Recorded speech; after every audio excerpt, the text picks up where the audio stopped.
Ni hao, salut à tous. Aujourd'hui, on accueille Frédéric Parquet.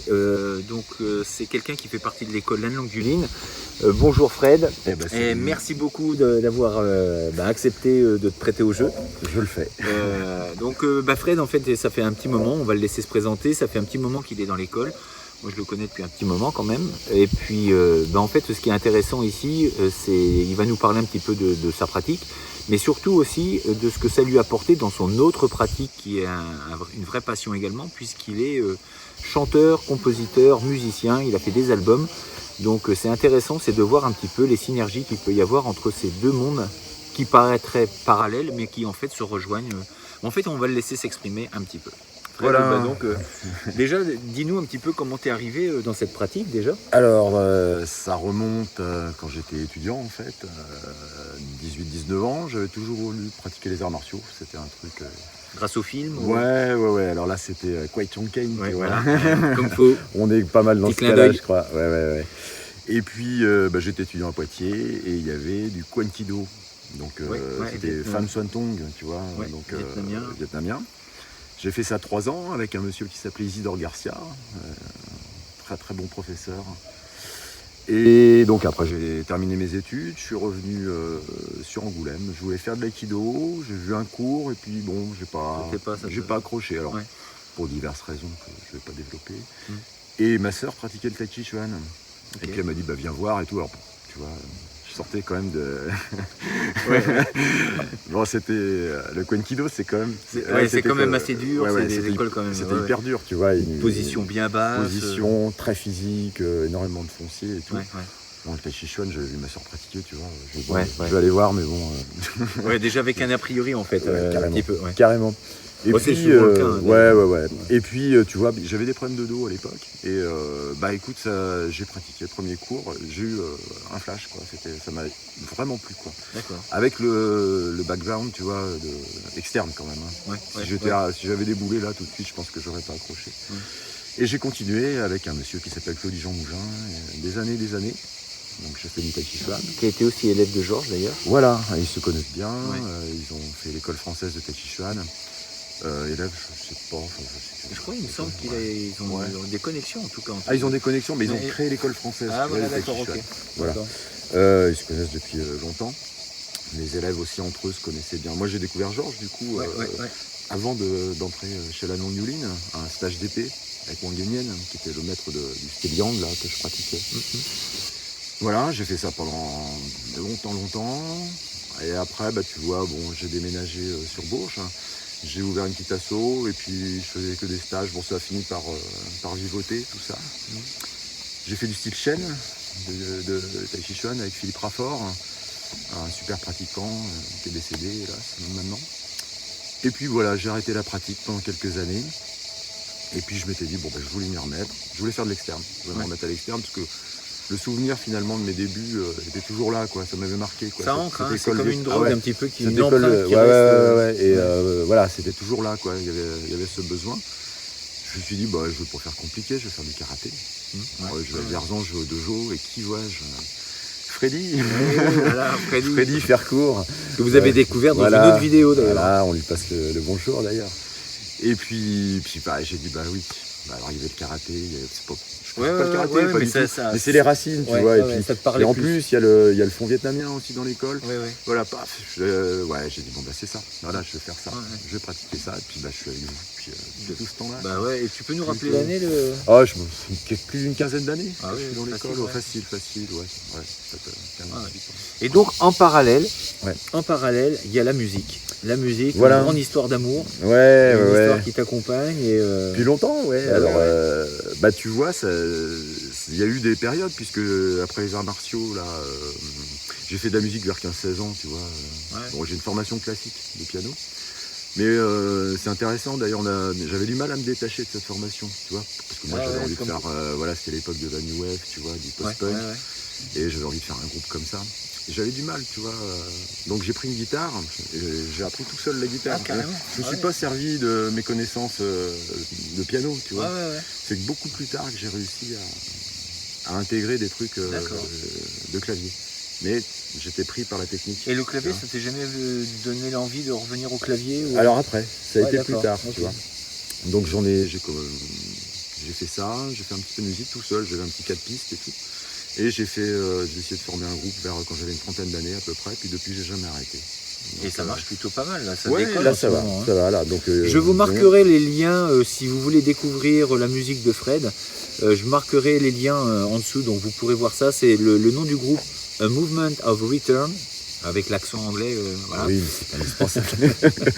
Et donc allez voir, sur YouTube il y a des vidéos, donc n'hésitez pas, mais je vous mettrai les liens. Bon, c'est cool. Ouais, carrément. Et oui, donc 3 albums, je crois, là, c'est le ouais, troisième. Alors, que avec tu écris, que tu fais... Ouais, voilà, ouais. c'est ça. Donc j'avais une précédente formation, j'avais fait un premier EP. Deuxième formation, j'ai fait un album et un EP. Et là, dans le dernier projet à mort, là, donc c'est 2 albums. 2 albums, et on prépare un EP là pour l'automne. Ouais. Ouais. Donc non, c'est bien, c'est une actualité chaude. C'est chaud. On va le suivre. Ouais. Dernière chose. Non, ce qui moi m'intéresserait, c'est vraiment de voir les 2 mondes parallèles qui se rejoignent. C'est ça. Est-ce que les arts martiaux t'ont apporté quelque chose dans ta musique? Alors pas forcément au niveau mélodie et tout, mais au niveau peut-être de la constance, au niveau de plein de choses. Et puis inversement, est-ce que la musique, qu'est-ce qu'elle a pu t'apporter aussi dans ta pratique? Ou peut-être rien, ou peut-être... Ouais, tout à fait. Ça s'est pas fait du jour au lendemain, en fait. Je menais les 2 parallèlement. C'est la pratique, finalement, qui m'a amené des choses en musique. Le reste, j'ai du mal à le véhiculer pour l'instant.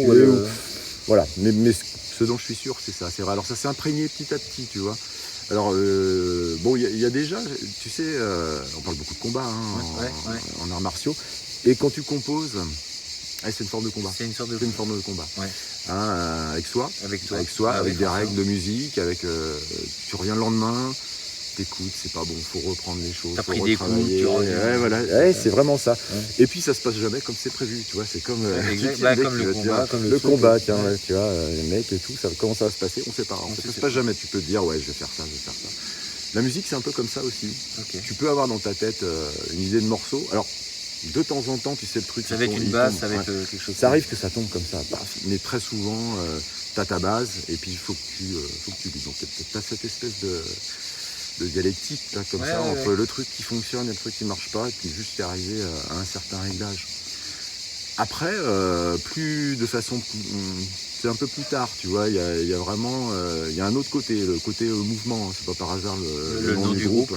Voilà, le mouvement dans les arts martiaux qui te permet d'acquérir une forme de liberté en fait à la fin. Et ce truc-là, tu peux le retrouver dans la musique. D'accord, tu vois.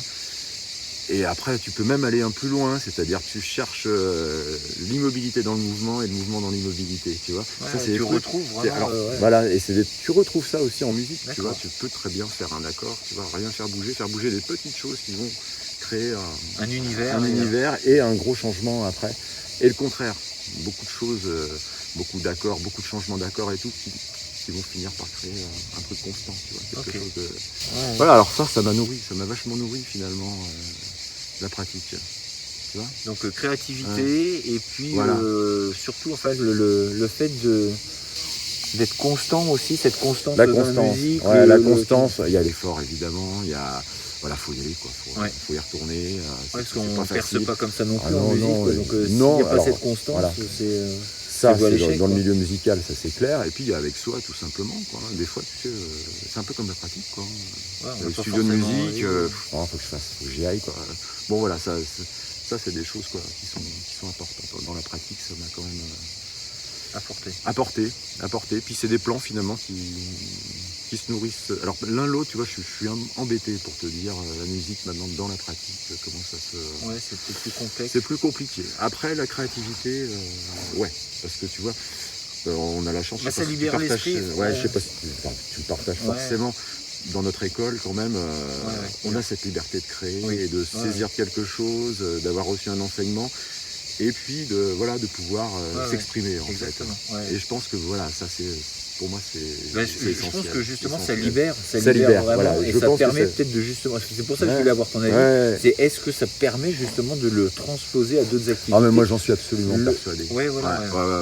Moi, c'est ce que je pense moi, mais le fait de poser cette question, c'est d'asseoir vraiment ce constat. Est-ce que c'est vraiment que moi qui le pense? Non. Ou si effectivement il y en a d'autres. Moi je le partage. Mais j'ai vraiment l'impression que le fait d'ouvrir la pratique peut aider à s'exprimer dans d'autres univers, dans d'autres. Complètement, c'est ce qu'on dit, hein. C'est la théorie, la pratique, l'application de la pratique. Et c'est vrai que on est dedans là. Ouais. Après, je suis sûr qu'il y a des pratiquants qui pourraient te tenir des discours similaires, quoi. Dans d'autres trucs où ça les a épanouis. Alors après, il y a la conscience des choses. C'est vrai que après, quand on a la chance de pouvoir être conscient de ce qui s'est passé, c'est encore mieux, quoi. Parce que on voit que les choses sont en place. Et du coup, aussi, cette pratique t'a permis, je ne sais pas comment tu étais avant, est-ce que ça t'a assagi? Est-ce que ça t'a... Ah non, c'est le contraire. C'est tout le contraire. C'est le contraire. La bagarre. Non. S'agit. Ça m'a plus libéré, tu vois, je pense. Il y a plus une forme de libération, justement. Un petit clin d'œil à Freddy, j'avais vu la vidéo. Il disait que ça l'avait. Ça l'avait aidé aussi. Ouais. Alors, c'est une autre forme de libération. C'est peut-être plus comment dire? Voilà, tu t'en fous, quoi. Tu fais ton truc. Ouais, tu vois. Tu te poses pas la question de dire quand tu fais de la musique, bon, alors attendons quoi, dans quel truc je vais être et tout. Voilà, tu t'exprimes le truc. Et donc sur scène aussi, c'est pareil. Tu arrives aussi à te lâcher vraiment. Ouais. Bah alors ça, parce que le connaissant, il le dira pas, mais c'est quelqu'un qui est quand même assez introverti. Et c'est là où la grosse différence, c'est vraiment Dr Jekyll et Mr Hyde. C'est qu'une fois sur scène, il se lâche. C'est vrai que tu as vraiment passé ce cap. Oui, bien sûr. T'es plutôt quelqu'un de réserve, en réserve. En général. En général, plutôt observer, t'observes, tu écoutes. Et d'un coup, là, y a pas le choix. On lâche le faux.